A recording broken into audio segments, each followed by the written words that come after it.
asiga abwiye madame ngo umugabo wawe yarayakoze icyaha gikomeye, fata turamushira ku giti tumurase. Hanyuma arambwira ngo uyu munsi niwo wawe wa nyuma wo kubaho.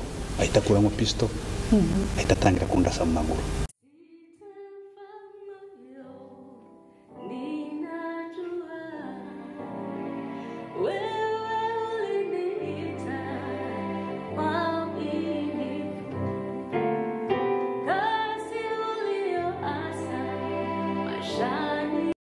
Hello abakunzi ba Empower One TV, turabashimiye cyane mwakoze kugaruka hano kugurura ino Empower TV. Mwakoze cyane, Imana ibaha umugisha. Uno musi twagiriwe ibakweje kwakira umukozi w'Imana hano, mwese muramubona ni umukozi w'Imana adasanzwe, araza kwitwigira atubwire n'amateka yiwe. Murakoze, karibu Bishop. Murakoze cyane mukozi w'Imana Neri. Ndashima Imana nanjye impaye umwanya kandi mukaba mwangira icyizere. Gusa hari ijambo muvuze umukozi w'Imana adasanzwe, ndasanzwe ibisanzwe, amazina ni ibintu bisanzwe, ni kimwe namwe, nubwo hari ibintu tugenda tusumbana ariko ndi umuntu usanzwe nanjye. So nshimiye Imana rero impaye umwanya mwiza. Muri make wifuje ko twaganira hejuru y'ubuhamya, ubwo rero nguhaye umwanya kugira ngo umbaze icyo wifuza nabasha kubagezaho. Murakoze. Murakoze cyane Pastor, nukuri ubona ko Bishop musanzwe muri abakozi b'Imana. Reka imbere y'ibindi byose tubanze dusenga Imana, hanyuma cyo tuganira. Murahawe ikaze. So reka dusenga Imana, hanyuma turaza no gusoma ijambo ry'Imana, indangiza nanone icyo gikorwa, and then tuje kwinjira muco wifujije ko twabagezaho. Mwami Imana yacu, Imana ikomeye, Imana ikiranuka, urera kandi urakomeye, wuzuye ubuntu n'ukuri. Tugushimiye kugira neza kwawe, imbabazi zawe, urukundo rwawe. Tugushimiye ku munsi mwiza waduteguriye. Twebwe ntabwo twakwishoboza, dushobozwa nawe Kristo ubasha kuduha imbaraga. Rero tugiye kuja mu mwanya wo kuganira, ntaba ari twe ahubwo aba ari wewe ugaragara, presence yawe, izina ryawe rihabwa icubahiro. Komeza Mana, ijambo tuvuga rikiza imitima y'abantu benshi, rigere ku bantu benshi kandi ribahindure, babashe kwegera hera hawe, begera umusaraba. Icubahiro gukomera n'ibyawe none niteka ryose, mu izina ryawe dusenga twizeye, amen.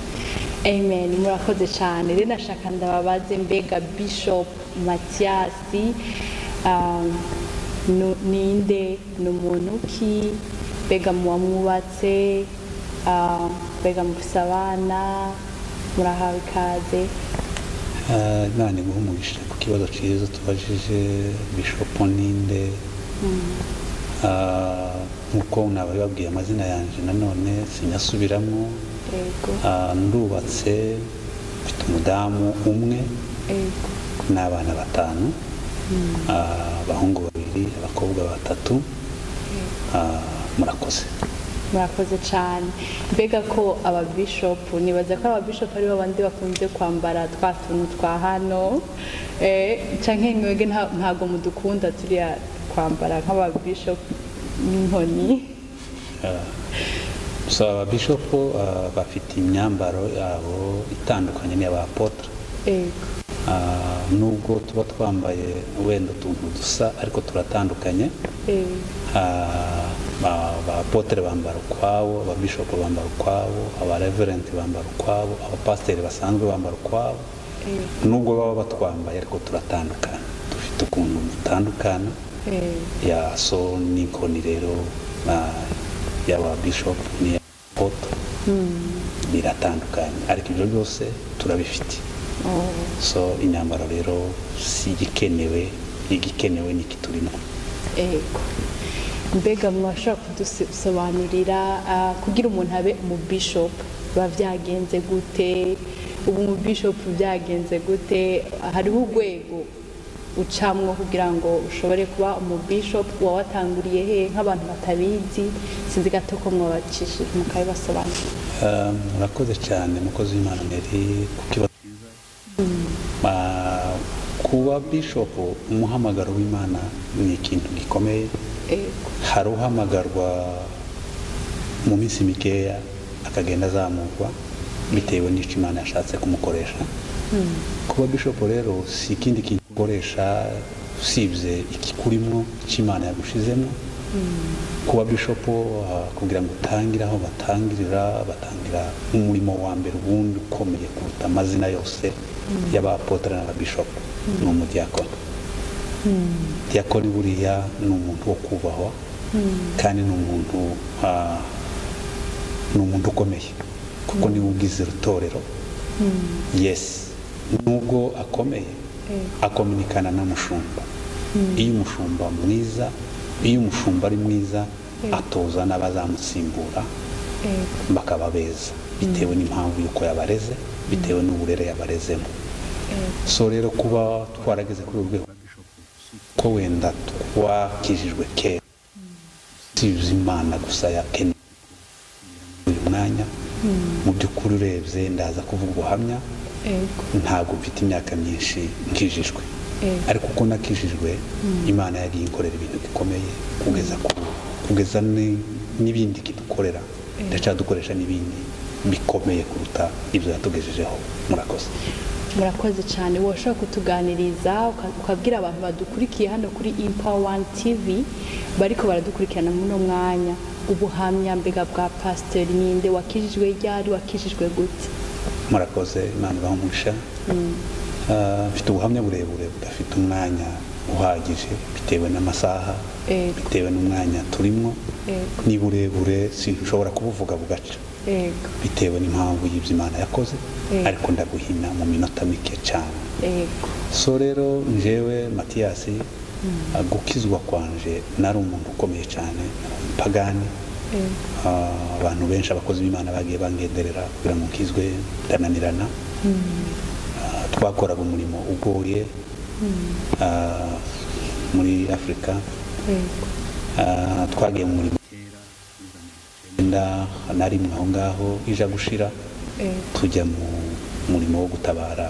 Cyagiye mu Rwanda hari amagume, mbayo iminsi myinshi, imyaka myinshi. Hanyuma nza gutaha tuja muri Kongo nanone tuba muri buriya buzima bwa ziriya ngorane twaciyemo. Abakozi b'Imana bagenda badukurikira bambwira ngo nzakizwe kubera ko nakoraga ibintu bikomeye cyane, nanywaga inzoga, nakoze uburaya, nakoze ibintu bikomeye. Hanyuma mu 2003 kandi nabwo namwakiriye ntabwirijwe, nari nakoze ibintu by'amanyanga nanone muri ako kazi nakoraga. Hanyuma baza kumfata barimo bankubita cyane, nza kumva ijwi rimbwira ngo nutareka inzoga Mathias. Byarampamagaye mu izina kandi nimwe mu bitwa nasinze. Numva ijwi rimbwira ngo nutareka inzoga Mathias uzapfa. Cyari narimo mu bitwa kandi abo ngabo barimo bankubita ntabwo bavugaga Kinyamurenge, bavugaga Igiswahili n'Iringara, ariko bavuga iryo jambo rivugwa mu mvugo numva. Ngeze mu rugo mbwira abana bari bankurikiye twabanaga, ndimo ndabihina simvuga ikintu mu izina bitewe n'akazi twakora ukuntu kagoye. Mbwira abana twari turi kumwe ngo munzanire ibase y'amazi, none mfata itabi nari mfite ndicagaguriramo, nakira Yesu umwami mukiza. N'uwo munsi nakijijwe gatatu muri make nuko byagenze. Nagomba kubaza mbega ujene batukomoje ukintu cerekanye n'inzoga ko mwanwa, mbega ico gihe byari bimeze gute? Mwatubwiye ko hari ibintu byinshi mwagenderamo mutazi Imana, mbega mwotubwira gatoyi ubujene bwa Bishop Mathias mbega uko bwari buri ngoma? Ubujene bwanje bwari bugoye kubera ko natangiye ibintu nk'ibyo ndi muto cyane. So ndi umuntu mavuko yanje navukiye Uvira. So nakuriye muri ziriya nce zo muri Plaine uva Uvira ujya za Bwegera hariya. N'ahantu rero hakorerwaga ibintu byiza kandi ibindi bibi. So nkura njyewe n'inzoga. No mu mashuri yanjye nize amashuri make abaho. Nize amashuri make abaho. bitewe n'inzoga kugeza icyo gihe twagiye rero mwiza amashuri angahe nimba atari amashuri ni ibangano yavuga abantu bose buza bagira amashuri rwose ni make ntayo nize gusa nagiriwe ubuntu n'Imana nza kwigishwa n'Imana ibi byose nkora ni umwuka w'Imana ubifasha naho ibindi by'amashuri byo ntibirimo so hagati aho rero ubusore bwanjye nabwiciye nabi ntabwo bwahimbaje Imana nabukoresha ibintu bikomeye bibi bibaho by'uburaya by'ubusinzi hagati aho rero ndaza kuvuga ikintu gikomeye cyane Imana yankoreye icyo gihe maze gukizwa nakijijwe ariko hari akantu Imana yankoreye mu bihumbi bibiri muri demira mu kwezi kwa 12 iza gushira demira ndaza kubivuga ariko mu by'ukuri mu buzima bwanje bwa gisore ndavuga kuko bwari bubi murakoze cyane mbega mwotubwira washatse ukijijwe wagize mariage ukijijwe cyane mwari mukiri muri ubwo buzima nyene urakoze cyane kumbaza ico kibazo uyu mudamu mfite no wa kabiri mudamu wanje wa mbere yarapfuye uwo mudamu wa mbere namushatse ndakijijwe nabanye nawe imyaka hafi 13 cyangwa 14 aho sinibuka neza icyo gihe nyine twageye muri ako kazi nasize atwite sinzi gutwita ni kubyumva mu kirundi ni imvugo yacu yatandukanye asamye afise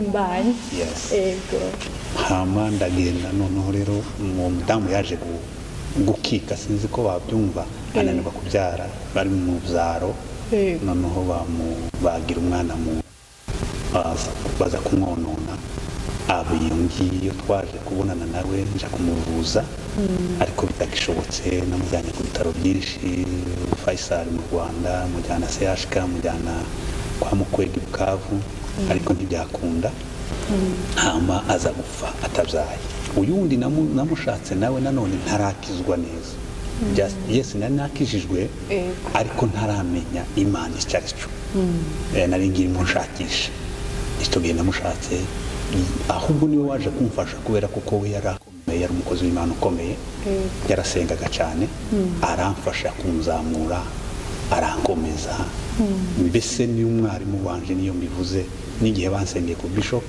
nabwiye pastor w'umuzungu wansengera namubwira ngo uyu niwe teacher wanje niwe mwarimu wanje niwe pastor wanje nubwo muyoboye nubwo ni pastor wiwe ariko niwe pastor wanje kubera ko yarankomeje angeza muri uru rwego ndimo murakoze cyane mbega ushobora kutubwira bimajambo arambuye ni gute yabakuye muri ico gihe mwari murimwo hariho n'ikindi kintu wakomoje kuravuga ngo wumvise ijwi utamerewe neza uri mu bihe bigoye mbega biroroshe kumva umuhamagaro w'Imana wamenye gute ko ari Imana yari guhamagaye muri uwo mwanya ko gukizwa ngarutse inyuma kuri iryo jambo namenye ko ari Imana impamagaye gusa numvishije ijwi rimbwira ngo Mathias nutareka inzoga uzapfa hanyuma kubera ko bari barambwirije birananirana icambwiye kinyemeza kuko ari ijwi ry'Imana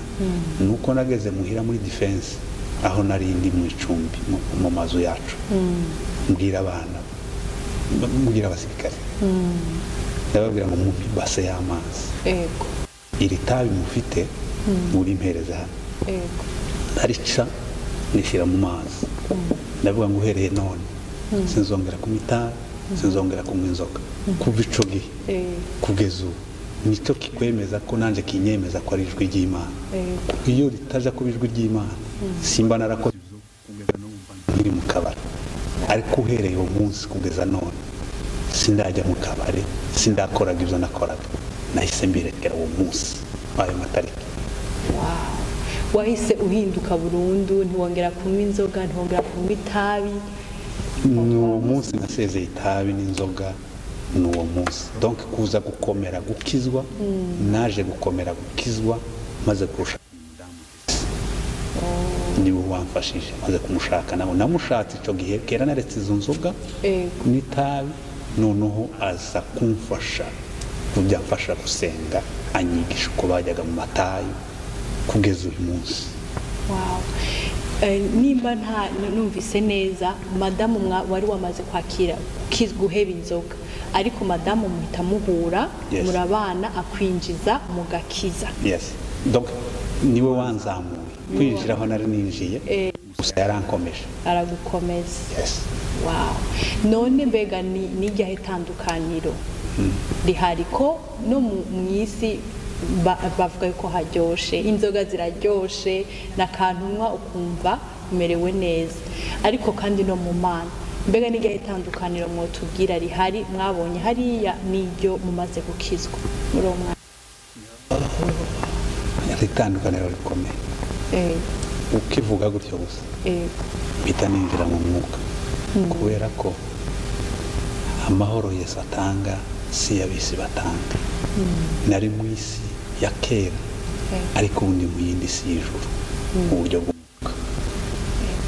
Mvuze gusa ngo Yesu mvuze ngo Mana ishusho y'ubwiza bw'Imana inzako nkabona hari ikintu kimpindutseho kaja mu yindi si. Uvuze gutyo gusa hari itandukaniro rikomeye kubera ko ubu nyine mfite amahoro yuzuye. Reka tujye ku wenda nje kujya muri wa mwanya wo kuja kuri rya jambo tuzakomeza n'undi munsi ariko itandukaniro rirahari rikomeye kuko ndi mu Mana rurema naho mbere nabanaga n'isi nari mu yindi si ya Satani. Mbega hari ijambo muba mwateguye mushaka kutubwira kuri uno munsi? Murakoze cyane sinari nzi kuko wenda hari buze ku bibazo bingana gutya ariko ni byiza n'ubundi ahubwo nuko ari umwanya byari gukomeza kuko ndabifite byinshi ariko hari ijambo Imana yashize ku mutima nshaka ko tuvugana hanyuma mbabwire bwa buhamya mu minota 2 cyangwa 3. Jambo nateguye nditeguriye hano ku rusengero ngeze hano ko numvishije nawe ni muri Samuel wa mbere igice cya 2 umurongo wa 6 n'uw'indwi. Reka nsome kubera umwanya.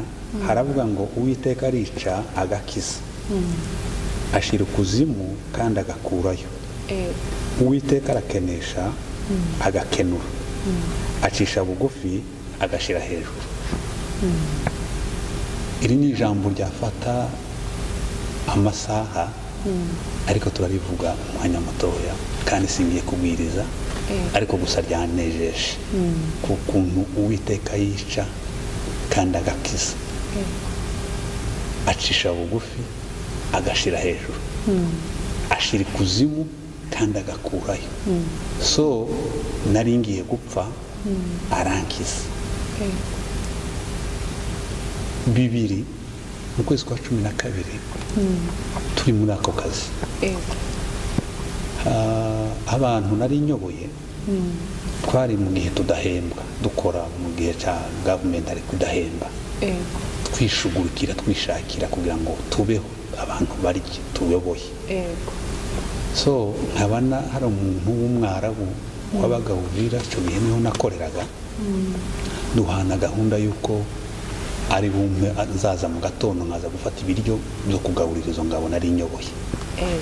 Na abana barankurikira turajyana tukubizana naho mu ijoro ryakeye ry'uwo munsi ni bugende abantu baraza babagizi ba nabi bica umuntu bamaze kumwica bamwishira mu hantu twarebaga bise mu hantu bise nkaho bagushingiye ahantu muri aka karere muri uyu niboha aho rero niho twakoreraga. Hanyuma noneho ngiye umukuru wari ukuriye ibrigade bifite abantu benshi hafi abantu 700 na aza kundondera bamubwiye ko nje bakwisha umuntu. Noneho hashitse muhira madamu hari ibintu yacuruzaga by'amateni yabijyanaga Kalemi twari mu bihe bigoye bakishugurikira harantu yabikuraga singiye kubivuga n'ibindi byikoresho byinshi. Yinjiye mu gipange wanje nabaga Murongwe hari hasigaye umwana umwe wari mu rugo abandi n'abajanye. Noneho ageze mu rugo apiya bya bintu byanditse arabitwara asiga abwiye madame ngo umugabo wawe yarayakoze icyaha gikomeye fata turamushyira ku giti tumurase nuko noneho ngarutse nje mu rugo hari ibiryo nari ngiye gusiga mu rugo ibindi noneho nkabijyana iyo ngiyo ku kazi ngeze mu rugo madamu arambwira ati cika ujye ruguru ibintu byakomeye ati komanda brigade wanyu yaje kugushakisha hano bita Simba bavuze ko bagushyira ku giti kubera gusa ico kintu cyayi kubera ico cyabaye ndamubwira ngo sinshobora guhunga ikintu nakoze ahubwo ngiye ngiye kumurondera so nari nambaye imyenda ziraza y'akazi ndayakura nambaye imyenda nk'iyi emergency kumurondera so bafunze inzira zose barimo bandondera ngeze ahantu turamuhamagara ku combo ndamubwira ko aho wandonderaga siho narinda ahubwo ndi hano kuri araza amaze kumfata namwe ati ni wewe n'umuruho waduteje n'ibintu wakoze ahubwo ati nta bintu nakoze ucubahiro ku ryazina ryabo kundi twabivugaga singiye kwisobanura hano ndi kuri kamera hanyuma arambwira ngo uyu munsi niwo wawe wanyu no kubaho ahita akuramo pisto ahita atangira kundasa mu maguru ariko ntandase ngo amfashe akarasa hagati mu maguru hasi mu gitaka ararasa amasasa atanu namwe ati ntungurasa ntabwo nabikoze abwira abana biwe baramfata banterura banta muri konvoyi banjyana kumfunga hanyuma ahita reportinga ku bayobozi bakuru Ngoma niho bari abayobozi bakuru ariko ati umunsi namufashe ariko namufashe muri weekend ariko kuwa mbere nzamushira ku giti muri stade mpamagara abaturage bose namushira kuri stade cyo hamfashe ariko wa gatanu ku manywa ansiba kuwa gatandatu no ku cyumweru kuwa mbere saa 3 nibwo yari akonfaminze ko bashaka bazanshira ku giti noneho rero Imana ikikora icyo cyatumye nsomera ijambo ahamagaye Goma baravuga ati kwiri muzamushira ku giti hakaba hari undi vice wiwe bitaga Yagabo mu buzima bwanje bufitwe n'Imana yandinze icyo gihe cya kabiri n'uwo mugabo bita Yagabo noneho rero niwe wari umukurikiye aramubwira ati uyu mugabo kugira ngo umurase ngiye urabanza undase tubanza tumenye koko ari ibyo ko ari wakoze kiriya kintu chose grave rero Imana ikora ya minsi ndi mu ndafunzwe anafunzwe nakubiswe cyane ndinze kuwa mbere saa 3 hanyuma mu gitondo saa 12 za mu gitondo kuwa mbere madamu wa kunsezera ariko ataraza kunsezera ataranshikaho ageze ahantu we ntuhazi ni uvira ahantu gakungwa abantu bahazi hafi ya general ahasanga umwana w'umusirikare arimo gura itabi noneho uwo mwana yagaza ashakisha ukuntu azaza kubiwanira kore kugira ngo aza anyescoting yari umwana yescoting abundi mugabo bita Santos w'Abahinda abantu barabazi baramuzi noneho umwana akaba ari umunyamasi bita Gasongo madame aramubwira ngo ndamusimbuka shobuja bagiye kumushira ku giti noneho avuze gutyo wa mwana ahita yiruka kandi yiruka nkafite igikoresho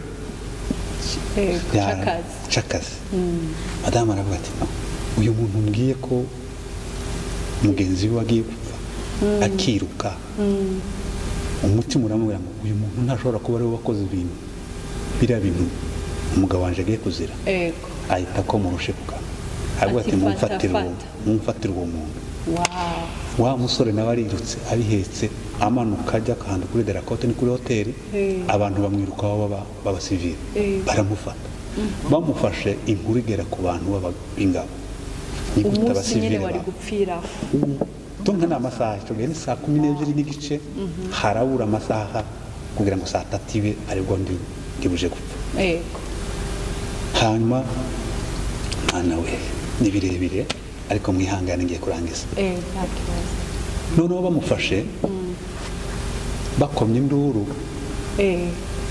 bakuru bose b'abayobozi bari bagiye kumushyira ku giti barabimenye baza birukanka n'amamodoka convoy bahashite baramufata wahunze iki madame arababwira ati namubwiye gutya yiruka bamucisha inkoni tubwire neza ati mureke mbabwire inkuru abantu bakoze biriya bintu ni runaka na runaka uriya ararengana uri sure Yeshua n'ukuntu babikoze nuko nizo bamwambuye bimwe biraha tugende murebe preve basanga koko ari byo uko inkuru irahinze baba barahamagaye muri etamajoro iravuga ati mo stop mwanze mureke ico by'abantu muri stade baruzuye hari abantu bategereje amasaha inkuru irahinze wa muntu baramufasha baramuzanya n'ahandi imbere yanje arabivuga barimo bandika uhereye none nawe kuwe urupfu zera uyu niwe bagiye gushakisha abo babikoze kandi n'uyu yari arimo araja mu mwanya wawe cyagaye barimo bavuga ngo araja mu mwanya wanje ariruka ngo yiruke baramurasa ntibamufasha yita mu abaturage baramuhisha bamuhishe yarazimanganye arabura ntiyapfa nanje sinapfa inkuru ku bugufi nuko byagenze Imana rero naho yankuye niyo mpamvu tuyikorera nk'abazuki Imana bahumugisha Imana yakoze ibintu mwabyumvise mwese abantu mwese mudukurikiranye hano kuri Empower TV no kuri Bishop yakoze cyane kubw'iki kintu Imana yabakoresheje bikomeye iyo uticaye ngo uganire n'umuntu ntabwo umenya ivy'Imana yamukoreye ntabwo umenya amateka yiwe no kuri murakoze cyane Yesu abaho umugisha ngira tuzoronka kandi kanya ko kuganira ariko Imana nihabwa icubahiro kutangaza kintu mumva ko mwashaka ikindi kintu no kubashimira no kubashimira mwebwe mwiyumviriye kugira ngo mutuganirize mu kuri ntabwo nabitekerezaga ariko Imana yagushizeho mu mutima uzawuhorane kandi uzakomere ukomeze n'ibindi ibitekereza ibyo wifuza ko twagufasha twakora uzakitubwire tuzagikora uko tugishoboye Imana ibaheza nukuri murakoze nukuri muri abantu baba supporters ninge nabivuga Yesu abaho umugisha cyane hari akajambo ushaka kubwira abantu badukurikiranye kuri Empower One TV mwashaka kubabwira nubwo he ubutumwa mwashaka kugenera umuntu wari we wese natubwiye ko umuntu wubatse madamu yashoboye kubakira muri ico gihe akaba akagira ikintu akoze n'igiki ushaka kumubwira madamu ndamushimiye bwa mbere ndamushimira ku gikorwa yakoze cyo kunyihanganisha nkaba narakomeye mu gakiza nkaba ngeze kuri uru rwego ikindi nabwira abantu bari kudukurikira